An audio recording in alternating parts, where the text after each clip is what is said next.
Bonjour à chacun de vous qui est donc à l'écoute de votre chronique spirituelle, La Bonne Nouvelle. Quelle semaine choquante que notre Kaokira vient de vivre. Les faits divers se sont succédés dans des singularités écœurantes. De la cellule familiale au commerce, en passant par des piétons jusqu'à des personnages publics. L'onde de choc de la violence demeure violent. Notre Guadeloupe a besoin plus qu'hier de se ressaisir, chacun pour sa part et collectivement.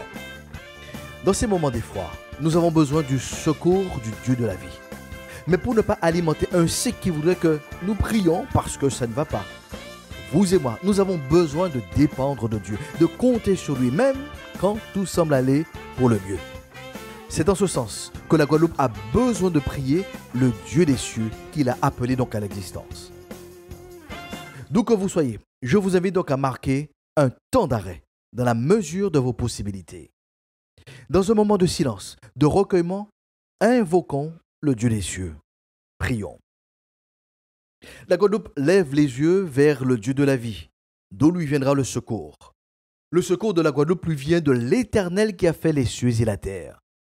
Puisque tu nous accordes ton soleil en permanence, puisque tu fais pleuvoir sous les bons et les méchants en Guadeloupe, nous nous tournons vers toi car nous avons du mal à remonter la pente de la déchéance.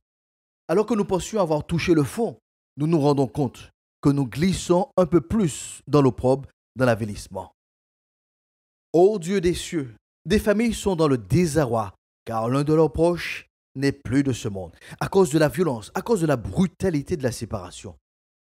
Ô Dieu de toute consolation, accorde sans réserve cette consolation qui nous est donc vitale. Nous te prions pour la Guadeloupe. Nous sommes fatigués de faire la une des faits divers. Nous prions que la Guadeloupe vive de bonnes nouvelles, que la Guadeloupe expérimente de bonnes nouvelles, que la Guadeloupe fasse la une des médias à cause des bonnes nouvelles qui en sortent de son quotidien. Ce défi qui est impossible pour nous en tant que Guadeloupéens est possible pour toi. La Guadeloupe compte sur toi.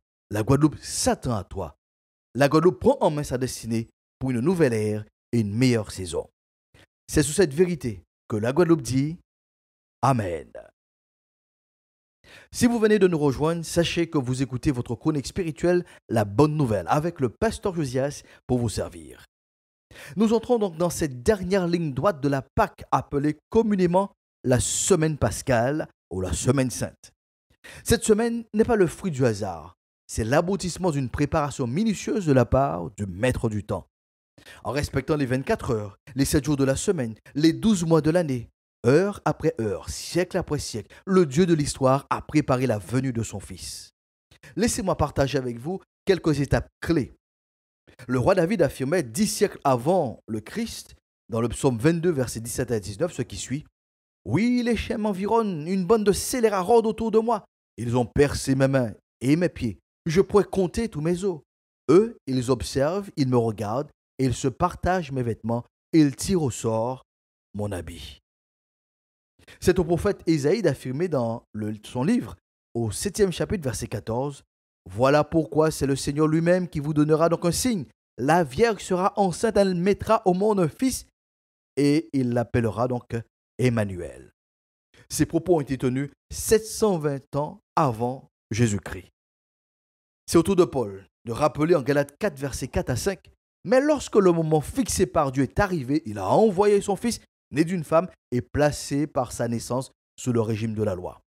Pour libérer ceux qui étaient soumis à ce régime, il nous a ainsi permis d'être adoptés par Dieu comme ses fils et ses filles. » Nous comprenons que toute l'histoire de l'humanité a été au service de la venue du Christ. Comme indiqué lors de notre dernière session, tout le projet de Dieu, c'est pour les nations de la terre. C'est pour cela que la nation d'Israël est un background de ces préparatifs. La finalité, l'amour de Dieu s'exprime, se déploie, est donc disponible pour tout être humain, quelles que soient donc ses origines, quelle que soit sa culture.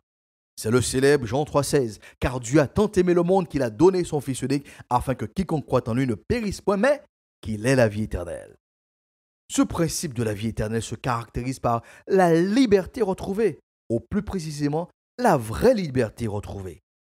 nous rappelons que la liberté de l'homme est une valeur essentielle, vitale que le Dieu créateur a donnée à chaque être humain.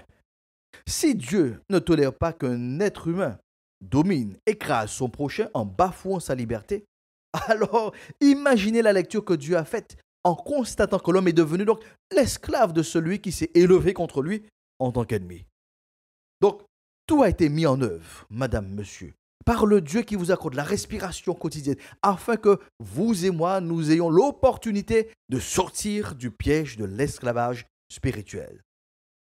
La Pâque au XXIe siècle, c'est l'histoire de la vraie liberté, personnelle, individuelle et aussi collective pour chaque peuple. La motivation, la finalité de la libération du peuple d'Israël, de l'esclavage donc d'Égypte, portait sur le retour à une communion, la communion donc de la nation avec son Dieu. Le message était donc clair. Laisse aller mon peuple pour qu'il m'adore. 4000 ans après, Dieu n'a pas changé son programme d'un iota. La motivation, la finalité demeure identique pour tout être humain, pour chaque nation. Le Dieu de la vie poursuit inlassablement son projet de libération, d'affranchissement de sa créature préférée et par extension des peuples qu'il constitue. Ces versets nous le rappellent. Vous avez été appelés à la liberté, dit Paul en Galates 5, verset 13. Si donc c'est le Fils qui vous donne la liberté, alors vous serez vraiment libres. Parole de Jésus en Jean 8, verset 36. En Galates 5, 1, Paul dira à nouveau, Christ nous a rendus libres pour que nous connaissions la vraie liberté. C'est pourquoi tenez bon et ne vous mettez pas à nouveau sous le joug de l'esclavage. Madame, monsieur, la Pâque est très loin d'être un programme religieux du christianisme. La Pâque, c'est le plan de rédemption, la porte de sortie que Dieu vous propose pour retrouver la vraie liberté. C'est pour cela que vous pouvez vous aussi vous approprier cette indémodable de la discographie mondiale. Let my people go. Oh yeah. Go down, Moses, way down in Egypt's land. Tell all pharaohs to let my people go. When Israel was in Egypt's land, let my people go. Oppressed so hard they could not stand, let my people go. Go down, Moses, way down in Egypt's land. Tell all pharaohs to let my people go. En ce dimanche des Rameaux, alors que nous sommes dans une semaine pascale, rappelez-vous que le Christ entre triomphalement à Jérusalem. Il passe par la mort le vendredi. Le dimanche de Pâques, il quitte Jérusalem triomphalement, car il a accompli sa mission de libérateur spécialement pour vous, madame, spécialement pour vous, monsieur. Oui, et spécialement pour la Guadeloupe. Pharaohs, let my people go. When Israel was in Egypt's land, let my people go. Oppressed so hard they could not stand, let my people go. Go down, Moses, way down in Egypt's land. Tell all pharaohs, let my people go. Étant donc arrivé au terme de notre chronique spirituelle La Bonne Nouvelle, le pasteur Josias prie que la Pâque atteigne donc sa finalité dans votre existence. Que l'amour de Dieu le Père, la grâce de notre Seigneur Jésus-Christ soit avec vous. Et ensemble, proclamons la paix de Dieu soit avec vous pour une meilleure saison.